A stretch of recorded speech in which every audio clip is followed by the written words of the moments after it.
Hello, this is something I wanted to do for a long time.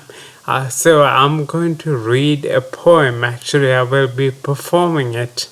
And this is something I did when I completed my performance certificate in speech and drama at the Wendy Baltimore Academy in Sri Lanka.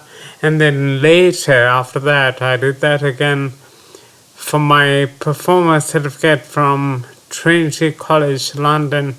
It is really interesting because my perceptions and understandings of fiction and nonfiction have undergone massive revisions. One really interesting thing is after I finished reading this poem, performing it really, this British examiner told me in a wonderfully British way. She said, I think there was something really artificial about your tone.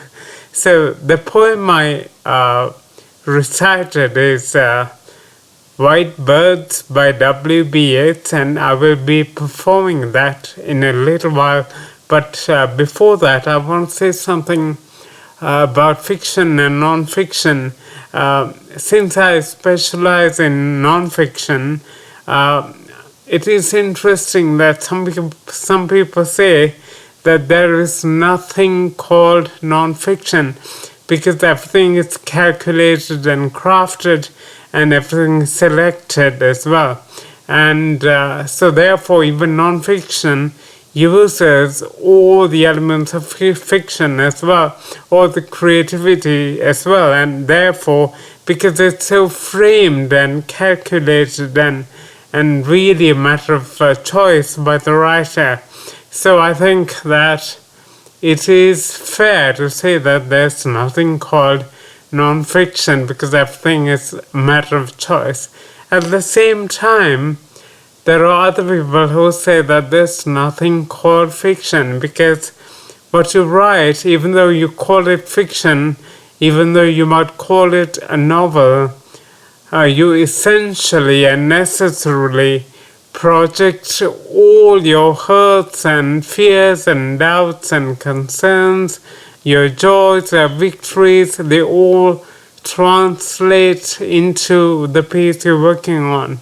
So keeping that in mind, I also want to add another layer, and that is the aspect of performance and how the written word changes quite drastically when it comes to performance.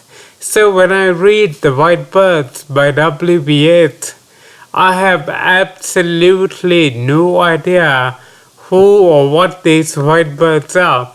And as a gay man, I would not even imagine being alone on a beach with a girl, and I think it's quite traumatic, really. So without saying much else, I want to read this poem, and you would notice when I perform that I almost go into a different world, and this is a world that is full of my own hurts and cares and doubts and fears and joys and sorrows. And so what I read is not necessarily the same poem that W.B. Yeats had in mind when he wrote this. So let me perform.